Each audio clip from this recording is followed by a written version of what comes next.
What's up everybody, Mike here. I made some prickly pear panna cotta and I'm going to show you what I did.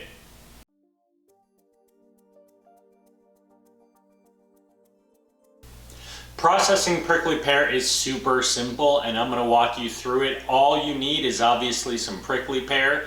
I have a knife, cutting board. I then have a food processor, a bowl, and some cheesecloth that I'm going to strain things through. And then I'm going to be storing that liquid by freezing it into some silicone ice molds. And I'm going to walk you through what I do next.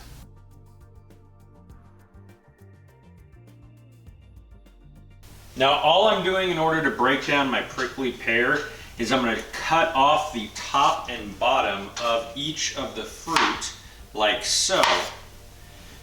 Then I'm going to slice them right down the middle, but not all the way through the plant, and just go in and peel the skin off of my fruit here. And once I have them all peeled, I'm just going to be tossing them directly into my food processor, which is the next step, and you're going to see that next. Once all of your prickly pears have been peeled, you are just going to drop them into a food processor and pulse this until it is nice and liquidy.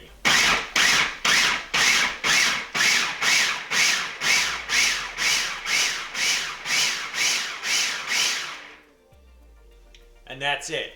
You now want to strain this through your cheesecloth to make sure that you don't have any seeds, any bits of skin that may have been left over. With your pear's juice, the only thing that I'm going to do now is pour this juice directly into some silicone ice cube trays. Now that I have my juice into my trays, I'm going to go ahead and pop these into the freezer to chill overnight. And then I'm going to use them in panna cotta tomorrow. So you get to see a costume change next.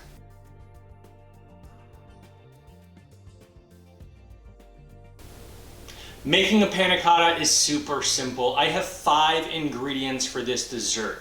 I have heavy cream, half and half, sugar, prickly pear puree, and then some gelatin. I'm going to list the exact amounts down in the description below, but I'm going to walk you through how easy it is to get this set up, because all you need is a pot, something to stir it with, and something to pour your panna cottas in so that they can set, like those wine glasses right there. And I'm going to walk you through the process to make this next.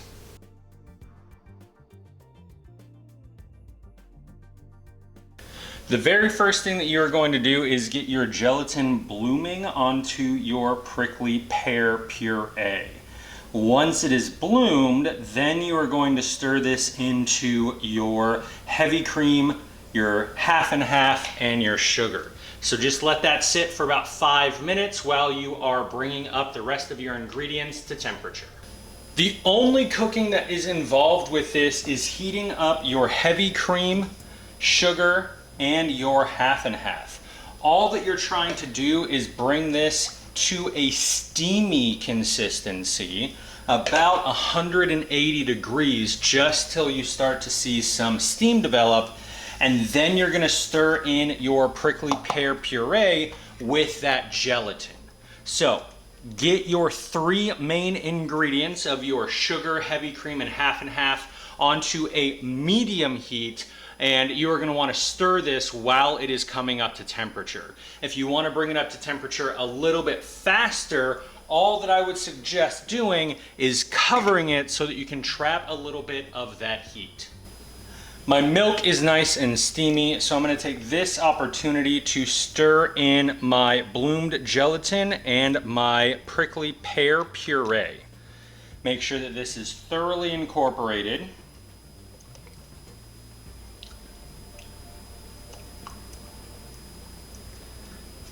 And then you have one optional step left after you get this fully mixed in, and I'm going to show you what that is next. Now at this point you have literally one thing that you can do before you portion this and ultimately put it into a fridge in order to get it set. And that is, you want to strain your heavy cream mixture through a fine mesh sieve so that any of the gelatin that did not get fully incorporated does not cause any type of rubberiness in your dessert. So just make sure that you push anything through that sieve, and anything that doesn't go through, you are going to leave out of your panna cotta. Now this just gets portioned into my cups and put into a fridge for anywhere from 4 to 6 hours so that they can set, and I'm going to show you what they are looking like when they are set. Now you do want to make sure that you cover whatever vessel you are putting your panna cotta in the fridge into so that it does not get a weird dried out texture on top. And I'm going to show you what that looks like with an experimental panna cotta so that you can see what it looks like covered versus uncovered. And you get to see those next.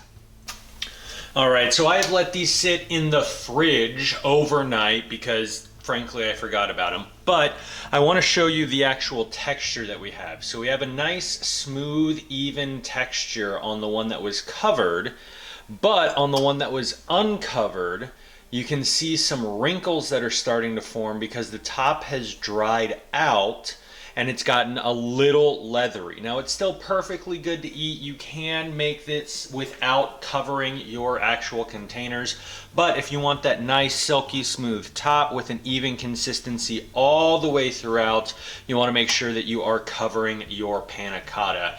And that is how you make it, so I'm going to show you my final reaction next.